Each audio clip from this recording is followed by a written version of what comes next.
This PowerPoint will take you through the recruitment and selection of employees, part of the human resources topic for GCSE Business.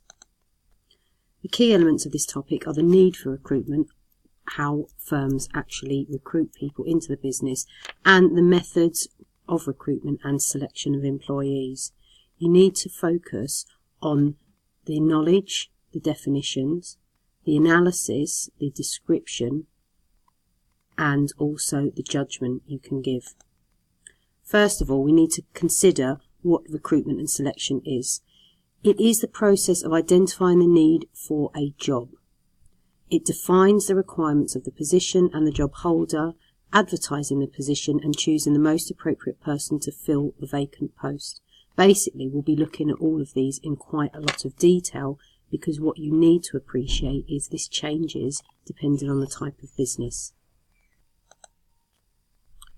Okay, what you need to do now is think about the main reasons why job vacancies arise in an organisation, why businesses need to recruit.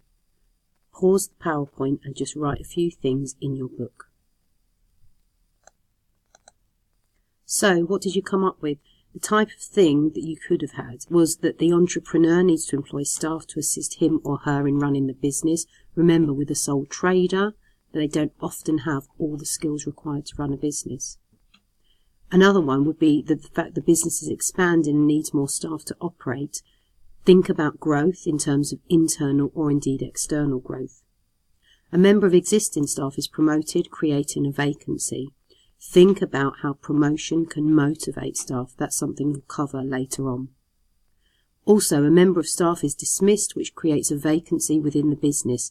Be careful when you look at this. Don't use the word sacked, and be aware that dismissal is very different from redundancy. It's something that we will look at in detail later on. Temporary positions may become available. For example, if an existing member of staff takes maternity leave or is on long-term sick leave. So people looking for temporary work may indeed be attracted by that job vacancy. Also, existing employees decide to leave the organisation due to reasons such as retirement, finding another post in a different organisation, or personal reasons such as childcare. How many did you get? Can you add some more to your list of notes? Next thing we're going to look at is the recruitment process. This is basically what a business goes through when they look at recruiting new people for the workforce. First of all, they'll draw up a job analysis. This includes a job description, what the job may entail. From there, they'll look for a person specification. That will be the type of characteristics that the person they want has. So the type of ideas that you could have come up with was that an entrepreneur needs to employ staff to assist him or her running the business. Remember, sole traders, one-person businesses don't often possess all of the skills needed to run a business. Business is expanding, needs more staff to operate. Think about internal and external growth and the skills that new members of staff may bring. A member of existing staff is promoted, creating a vacancy. Think about that in terms of motivation and how the potential for promotion can create happy and motivated staff. A member of staff is dismissed, which creates a vacancy within the business. Temporary positions may become available, for example, if an existing member of staff takes maternity leave or is on long-term sick leave. Think about the type of people that like the temporary jobs as opposed to permanent positions and how that can act as a motivator. Or you could have had existing employees decide to leave the organisation due to reasons such as retirement, finding another post in a different organisation, or personal reasons such as childcare. How many did you get? Can you jot some more down? Okay, the next stage would be the recruitment process. This is where the company draws up a job analysis and a job description, the person specification, and then advertises the job. Within the job description, it will be roles central to the job that they are recruiting for, and the person specification would be the type of characteristics and attributes that a person potentially wanting this job should bring to the job. Once the job is advertised, through various media, which we'll look into. Have you got any ideas with regards to that? Can you jot some down? Okay, have a look at your list. Did you get advertising at job centres, newspapers, and more importantly, online? That's a massive shift in the recruitment, selection and process. So think about that in terms of technology and external influences. From the potential employee's point of view, they see the job advert and they apply for the job. With that, the applications come in and the business long list or short list those applicants.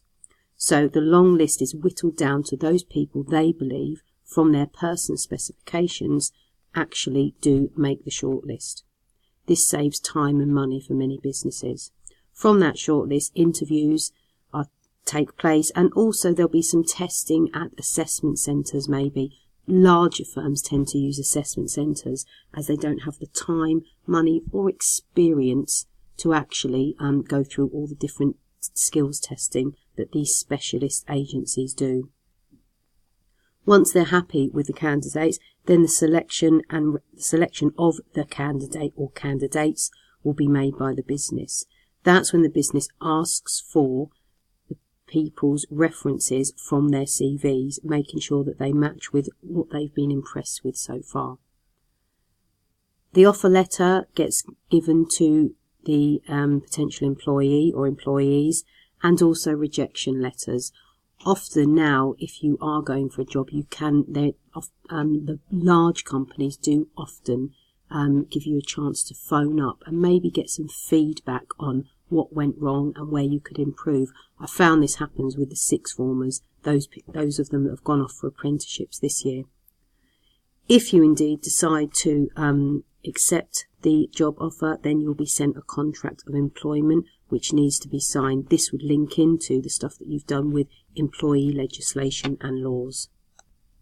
The recruitment process can be as long or as short as the business deems fit. Obviously, it's a big company looking to recruit lots of employees. It will take quite a long time and could run over several weeks or months.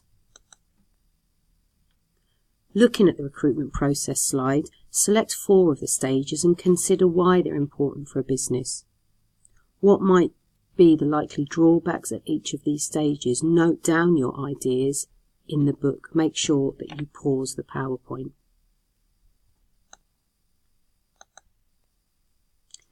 Moving on to job analysis. This will look at a little bit more focus about what this is all about. When a vacancy arises in a business, the business will need to decide whether the job is really required. This stage is called the job analysis. If the business decides there's a vacant position, the job analysis will involve collecting and interpreting information about the position, which will then be used to draw up the person's specification and the job description.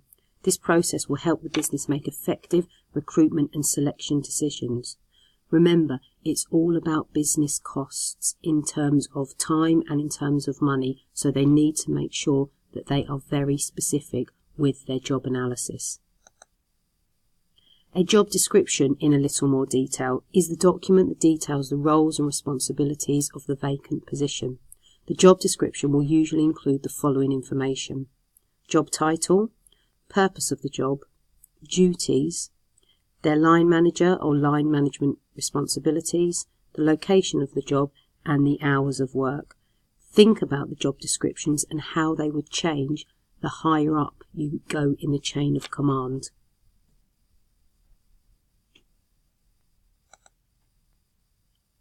Next comes the person specification. This refers to the type of person the organisation is looking for to fill the post. It is an important document in helping the business decide which applicant is the most suitable to fill the vacancy. The person specification usually includes the areas it would involve education qualification, vocational or professional qualifications. So if you've got work experience, that would be a vocational, and professional might be anything that you have examined elsewhere. Also, the ability to work as part of a team would be part of the person specification, and also experience of similar jobs, because as we say, said before, as the chain of command increases, person specifications would look very much at all other experiences that they've had elsewhere. Some research for you to do for next lesson. Make sure you use the computers for this, or indeed you could use local newspapers. Find a job description or person specification. Print it off on an A4 sheet and bring it to the next lesson. You should have notes on the above PowerPoint presentation, including any answers to questions that I have asked.